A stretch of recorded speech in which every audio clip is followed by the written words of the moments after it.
aí, galera, aí já seis, boa noite, não é? Que bom, estamos aí, hein?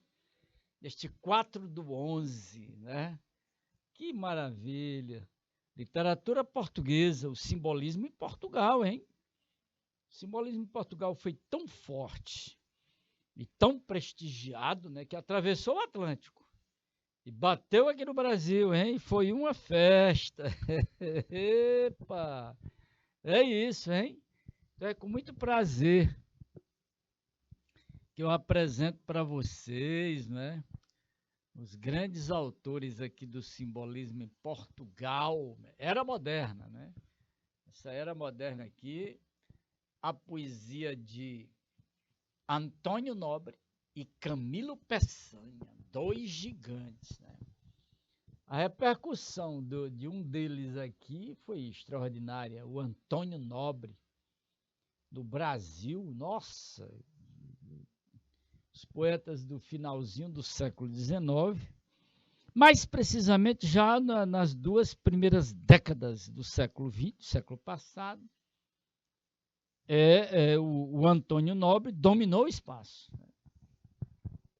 incluindo um piauiense muito famoso, o poeta mulato negro de Oeiras, genial, né, o poeta, né, que estudava em Recife, hein? Ele formou-se em 1911, uma turma brilhante lá em Recife. E o poeta é o Nogueira Tapeti. Olha, vale a pena conhecer a história do poeta, hein? E vale a pena ainda ler os poemas dele. Ele era, sabe, Antônio Nobre para ele, assim, um dos guias, um dos modelos, né? Antônio Nobre, o livro dele é só perfeito, né? Então, esse piauiense famoso, Nogueira Tapeti, né, um dos grandes da fundação da Academia Piauiense de Letras, de 1917. Ele faleceu no ano seguinte.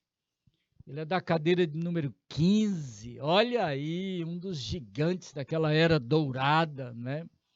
De Lucídio Freitas. Olha, o Piauí precisa conhecer mais seus filhos, hein? E aqui eu chamo a galera EJA 6 e outros que estão assistindo a nossa aula que procurem verificar os autores do Piauí, hein? A literatura piauiense. E aqui nós vamos comentar a influência dessa poesia simbolista, desses poetas destacados, né? E a repercussão da poesia deles, né? No Brasil e em Portugal. Muito bom, vamos lá, hein? E aqui o início é com o Eugênio de Castro, que a gente já comentou em aula passada. Eugênio de Castro, Oaristos, palavra muito erudita, né, que significa conversas íntimas. Opa! Olha, o mulato de Oeiras é genial, hein?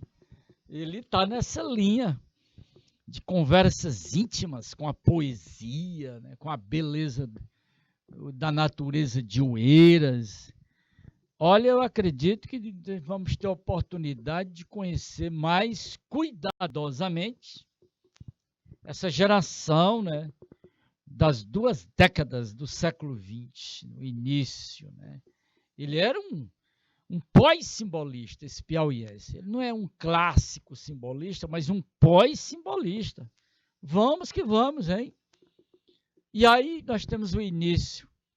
Como é a era moderna da literatura portuguesa, esse aqui é o terceiro item. Simbolismo. Aquela frase de efeito, né? Sugerir, eis o sonho, né? Que coisa! O poeta francês, Mallarmé. Imagine quem leu esse poeta francês. Com certeza. O nosso mulato de Oeiras, o Nogueira Tapeti, não tenha dúvida disso, né? Ele lia muito bem na língua francesa, né? Tinha um domínio muito bom do idioma.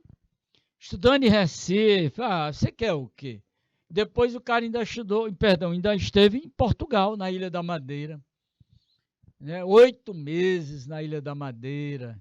Estudando também, claro, né? Lendo as grandes obras, né? estudando filosofia também, porque ele era professor da área, né? Leu muita coisa, né? Da literatura francesa no original, né? E obviamente que ele leu os autores franceses do simbolismo. Baudelaire, Mallarmé, Paul Verlaine e Arthur Rimbaud. Olha só coisa boa. O simbolismo ele é a partir de 1890, né? E vai até 1915 lá em Portugal, quando então explode, né, o movimento da revista Orfeu, tendo à frente o gigante Fernando Pessoa, né? Então, um espaço bem rápido, o simbolismo em Portugal. Mas o efeito foi extraordinário, né? Contaminou todo mundo, né? A juventude do Piauí, do Rio de Janeiro, de muitos estados do Brasil. Intelectuais, né? Não vamos falar de outra coisa. Tinha acesso a essa literatura intelectuais. E o Nogueira Tapeti, que estudou em Recife com alguns piauienses famosos, né? Cristino Castelo Branco, o Corinto, Esmaragdo Freitas, enfim, aquela turma gloriosa de 1911, né? Perfeito. Portugal está mergulhado numa crise no final do século XIX. O pessimismo, depressão do povo português, frustração, crise econômica, crise financeira, crise política, tudo por conta, sabe de quê? Do ultimato inglês de 1890. Gente, isso foi uma pancada no povo português. Se a monarquia estava cambaleando, em pouco tempo vai cair em Portugal. Porque a Inglaterra achou de dar uma ordem ao povo português, ao governo, ao povo todo, né? E representa o governo. Então, a palavra ordem significa bem ali, ultimato, né? Deu uma ordem, que Portugal caísse fora, né? Abrisse mão, né, do controle de colônias africanas, porque a política do Império Inglês era do Cabo ao Cairo. Olha que frase, hein? Da cidade do Cabo, né? Dessa ponta, imagine, África do Sul, né? Até o Cairo, no Egito, quem manda agora é a Inglaterra. Esse foi o recado. Portugal não tinha condições econômicas e não tinha força marítima, não é? Para desobedecer essa ordem. Não teve conversa, afogou. Isso gerou depressão, pessimismo, frustração. E é nesse clima pesado que dois poetas vão se destacar. E os dois adoeceram de tuberculose, assim como o poeta piauiense que eu citei para vocês, o Nogueira Tapeti. Essa onda de tuberculose que tomou conta, né, e arrebentou uma geração brilhante de gente boa, incluindo os dois portugueses do simbolismo e incluindo o brasileiro piauiense de Oeiras, Nogueira Tapeti. Vai a óbito em 1918, tuberculose. O Antônio Nobre, tuberculose, em 1900, né? Gente, é uma coisa curiosa. A vida de artista é complicada, hein? Então, o final do século XIX na Europa, a Europa vivia aquele surto de cientificismo, de materialismo, racionalismo. Então, havia uma crise espiritual. Olha aí, esses artistas se embriagaram, né, de espiritualidade para fazer frente a esse racionalismo, cientificismo que dominou o espaço nessa segunda metade do século XIX. Né? E os artistas do simbolismo, eles se opõem ao realismo, parnasianismo, né? Como é o caso também do Nogueira Tapeti. Ele não é um parnasianista, não é um simbolista clássico. Ele já está se deslocando um pouco, né, do parnasianismo e do simbolismo, né? Por conta dessa atitude, né? Dessa reação, já olhando mais para frente um pouquinho, né? Esse simbolismo ele foi influenciado pelo francês Baudelaire, Charles Baudelaire.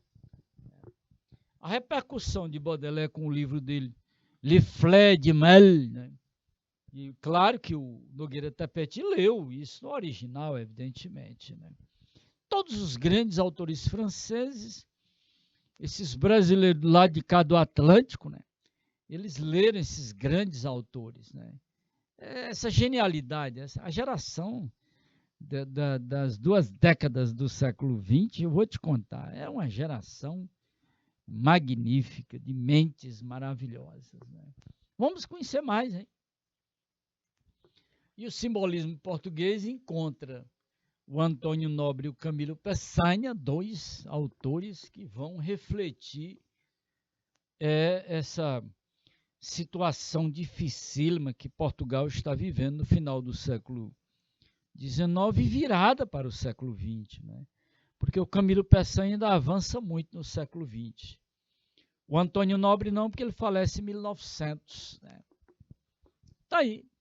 O simbolismo português ele nasce desse empenho, né, de alguns artistas se oporem ao realismo e ao parnasianismo, né? Alterar os códigos vigentes, né, os códigos literários, né? Então, no finzinho do século XIX, né, com essa crise espiritual, o decadentismo de certos meios filosóficos, e o piauiense de Oeiras, o Nogueira Tapeti, ele era um conhecedor de filosofia. Ele foi professor de filosofia no Liceu, o mítico Liceu, né, que abrigou grandes nomes do Piauí. Um deles, o próprio Nogueira Tapeti, que foi aluno e depois professor. Olha que coisa curiosa, né? Tá aí. Então, esses autores desse período, né, em Portugal, eles captaram, são antenas, né? Assim como Nogueira Tapeti foi uma antena, né, em Oeiras, Teresina, né?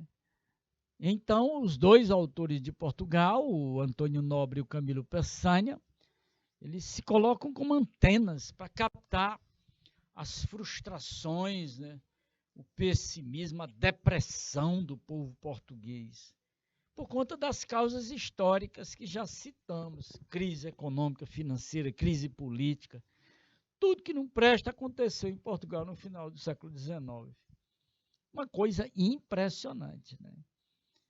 Algumas propostas do romantismo, como o eu lírico, né, sentimentalismo, foram retomadas pelos simbolistas.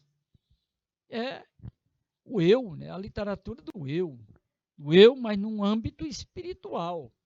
Não é naquele âmbito de pieguismo, lamentação, do Álvares de Azevedo, Casimiro de Abreu, Fagundes Varela e um pouco do Castro Alves. Não é por esse ângulo aí. É outro ângulo, hein? E aqui um pouco dessas características, né, que a gente traz aqui, além de já termos citado os 4 franceses, olha aí, imagine quem lê esses poetas franceses, no original, olha, isso não é uma coisa simples, não. É para quem tem mesmo esse viés, né, da inteligência, da arte, né? Porque é uma nova forma de ver o mundo, né? Sentir o mundo. É isso que a gente vê na poesia deles, né? A gente fica saboreando, né? Da Costa e Silva, por exemplo, que é mais clássico, né? Já o Nogueira Tapeti descolando um pouquinho, avançando, né? Mas no mesmo climão, bonito, até porque foi um grande leitor também do Da Costa e Silva. E dos franceses e dos 2 portugueses. mais precisamente o Antônio Nobre, né? Que ele cita em obras dele, em obras em prosa, né? Em palestras, conferências dele, né? Principalmente A Luz, uma conferência lindíssima dele, né? O simbolismo ele foi muito forte na pintura, com novas experiências de cores, né, de formas, né, ambientes noturnos, sombrios, misteriosos. Tem um lance aí meio pesado no simbolismo, né, de realidades assim inimagináveis. Né? Que coisa, né? Pois vamos lá, hein? Tem mais. Olha as características gerais aí do simbolismo. Né? Características e temas. Algumas dessas delicadezas a gente encontra em todos os poetas do período. Né? Aquela subjetividade profunda, uma linguagem um pouco vaga, imprecisa, muita sinestesia, porque são mistura de sensações, né? Mas eles vão trabalhando negando o materialismo e a ciência e evocando a natureza, o vocabulário litúrgico, místico, e o simbolismo clássico ele tem um certo gosto pela noite, pelo mistério, loucura, misticismo. Né? Na verdade, os grandes poetas desse período, incluindo Da Costa e Silva e Nogueira Tapeti, eles têm um certo interesse, né, de exploração da mente humana. Aí é que está o detalhe, viu? Eles captam bem essa interação cósmica, interação e integração, essa transcendência com o cosmos, né? Olha que beleza, né? Musicalidade, o simbolismo clássico, ele exagera, né? Nas aliterações, assonâncias, onomatopeias, né? Já aqueles que estavam se descolando daí, já não tem tanto, como é o caso do eirense, né? o Nogueira Tapeti. Então, os simbolistas representam a reação contra essa lógica absurda do parnasianismo. Mas não é o parnasianismo, e quando se fala em parnasianismo, você tem que pensar naquela arte pela arte exigente demais, em que o soneto caiu como uma luva. Né? Não é o soneto em si, como forma. A questão é outra. Então, eles trabalharam mais a intuição contra essa lógica, né? Esse sensorial contra a explicação racional. Perfeito. Pois, em linhas gerais, aí nós encontramos as bases, né? E as influências do simbolismo. Né? Tem mais. Olha aí o Antônio. Olha o Antônio, 1867, 1900. Puxa vida, né? Caramba! Não dá. Olha, rapaz, não é possível. Que coisa, muito jovem, não é? Tuberculose. Olha aí. O Nogueira Tapeti, 27 anos.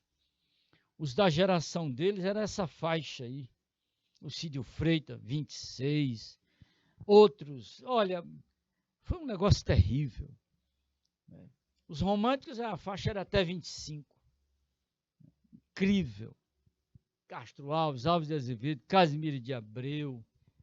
Olha, o Antônio Nobre fez de tudo, né, para prolongar a vida. Esteve na Ilha da Madeira tentando a cura, assim como o piauiense de Oeiras, o Nogueira Tapeti também, 8 meses lá. E ele lembrando do mestre dele, né, Antônio Nobre, né? E lá ele publicou, teve tempo, 8 meses, se movimentou por Portugal, né? Mandou textos para os jornais. Né? O cara era de um nível bem elevado, né? E aproveitando o tempo com grandes leituras, né? Revistas francesas, inglesas. E na Ilha da Madeira, você sabe, né? Um resort, né? Parte do mundo passou por lá. E ele não decepcionou, né? Civilizado, culto, se deu bem. né? Mas voltou. Infelizmente, a coisa não teve muito sucesso, a questão da cura. O Antônio Nobre, que também esteve por lá, no mesmo resort que ele esteve lá. Hotel, a gente chamava hotel na época. Hoje a gente chama resort, fica melhor. Uma paisagem de embriagar, deslumbrante, né? A Ilha da Madeira, as coisas mais lindas do mundo por lá, né? Então, Antônio Nobre deixou essa grande lição de poesia simbolista, né? Um simbolismo muito curioso. Como os poetas atacados pela tuberculose, claro que eles têm que viver o isolamento, lógico, né? Isso aqui mexeu muito, né, com a literatura. Inspirou muito, né? É o sozismo. É aquela coisa da solidão forçada pelo bacilo mesmo. Você não vai ficar tossindo no meio de todo mundo, por favor. Então nós tivemos os tísicos desse período. Não foi diferente assim com o Nogueira Tapetico. Voltou para Oeiras e teve que se isolar na Fazenda Canela, né? Um lugar maravilhoso, né? E aí esperar o tempo dele, né? E aconteceu. Né? Fazer o quê? Inexorável, né? Inflexível, incrível. E aí, acompanhando o Antônio Nobre, acompanhando as circunstâncias históricas de Portugal, do final do século XIX, e o saudosismo bateu nele, o nacionalismo, né? Isso mexeu com o lado emotivo dele, né? Um sentimento muito forte por Portugal, humilhado. E ele tenta rememorar a grandeza de Portugal, lógico, né? Esse fascínio que ele deixou na poesia dele, né? E foi lida por muitos grandes autores brasileiros, né? O Piauí não ficou de fora, hein? O grupo lá do Recife, da época do Nogueira, todos, e ele, principalmente porque era um poeta, o Nogueira Tapeti. Resultado, a influência é extraordinária. Né? O Antônio Nobre era chamado carinhosamente, né, pelos amigos e todo mundo, né? Anto. Olha que beleza, né? Anto. Vamos conhecer mais. Olha aí o livro dele. Claro que eu tenho o livro dele, né? Lógico.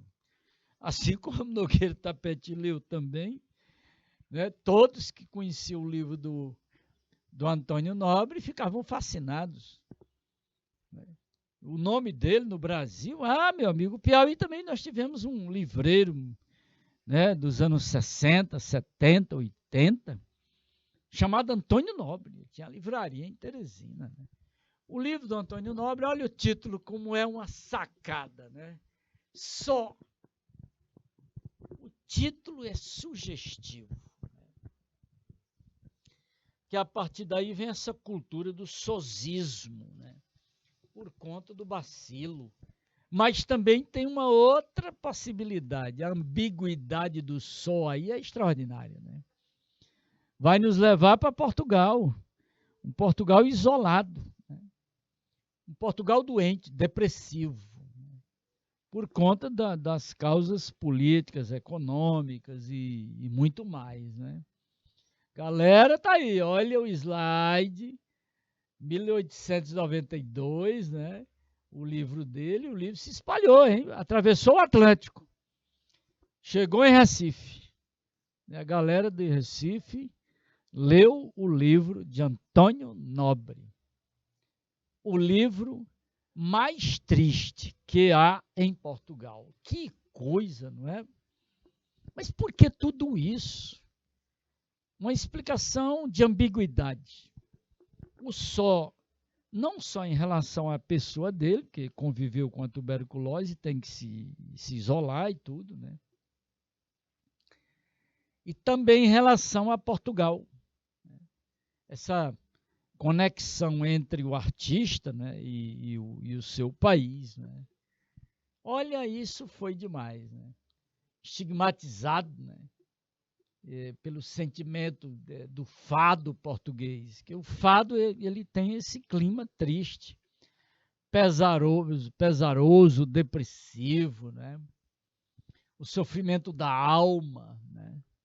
É muito forte isso aí no simbolismo clássico, né? E o interesse dele pela cultura do país dele. Isso aí foi uma marca terrível, né? E alguns detalhes dele se aproximam do modernismo, como é o caso também do Nogueira Tapeti, né?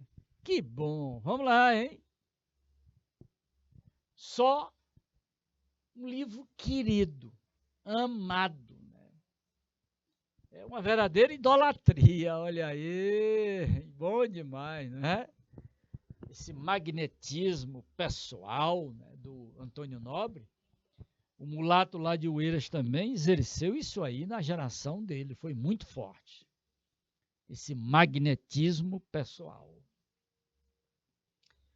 O Fernando Pessoa diz o seguinte: Antônio Nobre foi a face que olha para o passado e se entristece.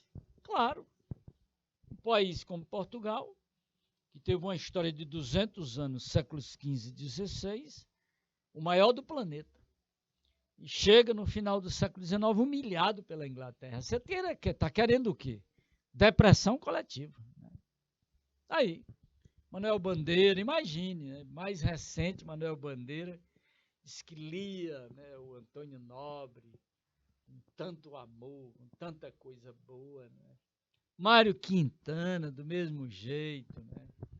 O sozismo do Mário Quintana e do Manuel Bandeira. Do Manuel Bandeira foi uma tuberculose curiosa, porque ele viveu 82 anos. Já o Mário Quintana, porque não quis mesmo constituir família. O sozismo, o fascínio do sozismo, esse magnetismo, né, que o Antônio Nobre exerceu nos outros também. Né? Equivalente ao magnetismo do Nogueira Tapeti, com os da geração dele, quem lê a poesia dele. Né? Há uma atração muito curiosa. Olha que delícia isso aqui. Né? Ouvi estes carmes que eu compus no exílio. Ouvi vós todos, meus bons portugueses, pelo cair das folhas. O melhor dos meses é o outono, mas tende cautela, não vos faça mal, que é o livro mais triste que há em Portugal. Galera, atividade para casa. Deixar para a galera aí, olha, comente com o seu professor, né? Essa atividade para casa, hein? Deixar com vocês. Mais esta questão, né? O livro mais triste que há em Portugal. 1892, né? O título e o subtítulo tem uma leitura ambígua, muito curiosa aí, né? Em relação ao autor e em relação a Portugal. É com vocês aí, hein? Outra questão. Aí deixo com vocês. Agora, olha aí o livro do Antônio Nobre de novo, né? Da livraria Tavares. Eu andei nessa livraria lá em Portugal. Que beleza, né? Olha o soneto lindíssimo dele aí, né? Maravilha. Ó virgens que passais ao sol poente, pelas estradas ermas a cantar. Eu quero ouvir uma canção ardente que me transporte ao meu perdido lar. Olha aí, galera, ó, meu perdido lar. Sozismo, mas a outra leitura é Portugal, está perdido Portugal, humilhado. Cantai-me nessa voz onipotente. O sol que tomba, aureolando o mar, a fartura da seara reluzente, o vinho, a graça, a formosura, o luar. Cantai, cantai as límpidas cantigas das ruínas do meu lar. Ruínas do meu lar, olha aí, desaterrai todas aquelas ilusões antigas. Né? Ele sofre com o Portugal dele, né? Claro. Né? Eu vi morrer um sonho, como um ai, né? Ó suaves e frescas raparigas, adormecei-me nessa voz, cantai. Raparigas em Portugal, as moças jovens, belas, né? Grande Antônio Nobre. O soneto é lindo, né? Maravilhoso. O que ele pede é para cantar, é música, simbolismo, hein? Música. E aí ele apela, né? E mistura formas, cores, luzes, né? Olha, a letra D aqui pega em cheio, né? Cantai, né? Coisas boas. Né? Valeu, galera. Vamos lá, hein? Mais esta questão para a gente chegar no Camilo Peçanha, né?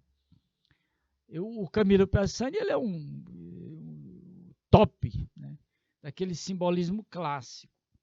Usa maiúsculas, né? Aí, né? No sentido do eterno, né? O abstrato universal, né? Personificando tudo, né? Aí fica muito claro, né? A intenção do autor, né? Com o livro só, invocando os portugueses lá perdidos. Olha que coisa, né? Nossa, olha a letra, aquela coisa do retorno ao paraíso mítico da infância, né? Essas influências já vêm de outros poetas. E Antônio Nobre já influencia outros poetas mais contemporâneos, né? É impressionante isso aí. Maravilhoso. Estamos indo, hein? Vou dar um minuto para vocês darem uma olhadinha nessa questão 3. Meu diretor, me dê aí um minutinho.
Voltando, galera, olha aí, a letra A, claro, lógico, vocês já marcaram a letra A. Eja 6, né?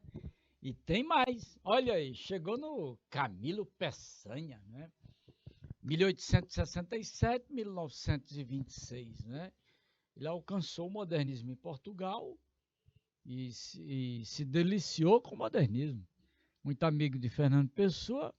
Você diz assim, mas professor, o cara Diabo, é isso aí, esse livro aí, Clepsidra? Sim, clep é tempo, sidra é água, do grego, né? Mas, professor, e esses ideogramas que tem aí? China. Ele viveu e escreveu sobre a China e viciou-se em ópio. Olha que coisa horrível, cara. Ele orientalizou-se, viveu em Macau, né? O cara não era fácil. Em 1920 ele publicou Clepsidra. Né? Claro que o Nogueira Tapeti ele não leu Clepsidra. Nogueira faleceu em 1918, né? Em janeiro logo. Então não deu para ele ler o Camilo. A leitura boa mesmo que ele fez foi do Antônio Nobre, lógico, né? Tá legal, galera? Pois vamos lá, hein? Vamos rapidinho mostrar o autor para vocês. Isso! Ele é o mais autêntico simbolista, aquele simbolista clássico, né? Claro, né? Quem leu muito foi o Da Costa e Silva, leu o simbolista, esse simbolista, né? Das obsessões do tempo, né? Ele era fissurado do tempo. Daí o livro dele, né? É Clepsidra. Mas tem aquela sensação, né? Do autor que busca os dramas humanos, a impessoalidade na captação dessa atitude, desse sofrimento, né? Antônio Nobre, Camilo Peçanha são dois autores que captam bem o drama vivido por Portugal e o drama pessoal também, porque os dois foram tuberculosos. Né? Caminho, olha que texto, né? Esse soneto dele de Clepsidra, do livro. Eu tenho o livro, hein? Cuidado, hein? Aqui ninguém está falando à toa, não. Eu tenho a obra dele, Clepsidra. Né? Tenho sonhos cruéis. Na alma doente sinto um vago receio prematuro. Vou a medo na aresta do futuro, embebida em saudades do presente. Saudade desta dor que em vão procuro, do peito afugentar bem rudemente, devendo, ao desmaiar sobre o poente, cobrir-me o coração de um véu escuro. Por que a dor, esta falta de harmonia, toda a luz desgrenhada que alumia as almas doidamente? O céu de agora, sem ela o coração é quase nada. Um sol onde inspirasse a madrugada, porque é só madrugada quando chora. Que coisa, né? E olha, convido a galera para ver o restinho aí, né, da questão, porque tem aquele dever de casa, hein? Você percebe que o eu lírico, ele está atormentado, né? Ele está no sentimento, né? Atormentado de amargura e pessimismo. Pessoal e Portugal. Opa! Mais outra aí, hein? O futuro representa uma perspectiva para o eu lírico? Ah, é isso que a gente vai ver, não é? Exatamente aí. É a pergunta. É porque ele se mostra para o passado e para o futuro, né? E evidentemente isso aí está na letra E, ele diz: no futuro, a questão, no futuro vai sentir saudades do presente. E no presente, porque o presente, ó, não elimina a dor. Portugal está mergulhado, hein? Quando ele fala do presente, não elimina a dor. Mas no futuro, ele vai sentir saudades do presente. E que coisa curiosa, hein? Interessante. Olha, galera, o espetáculo está aqui na abertura do livro dele, Clepsidra. Clep, tempo. Sidra, água. Relógio da água antigo, né? Os gregos tinham um relógio d'água, que eles mediam o tempo pelo relógio, né? D'água, né? Inscrição. Olha que coisa interessante, não é? Essa palavra inscrição é a cara de Portugal naquele tempo, daquele período. Eu vi a luz num país perdido. Pronto. A minha alma é lânguida e inerme. Ó, que pudesse deslizar sem ruído, no chão, sumir-se, como faz um verme. Caramba! Envergonhado de Portugal, lógico, né? Muito envergonhado. Tem nem o que falar. A gente entende que o livro dele, por essa abertura, né?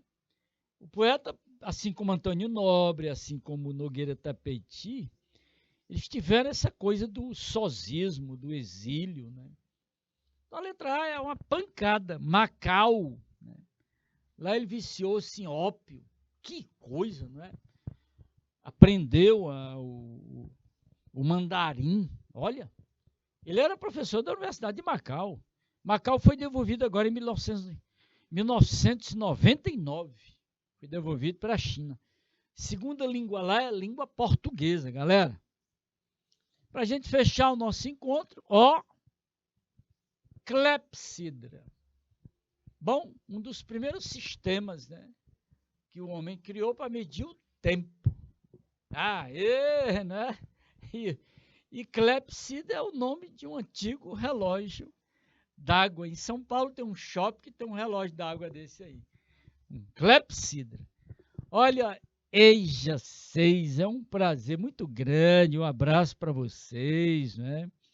E até o nosso próximo encontro. Boa noite, tchau, tchau.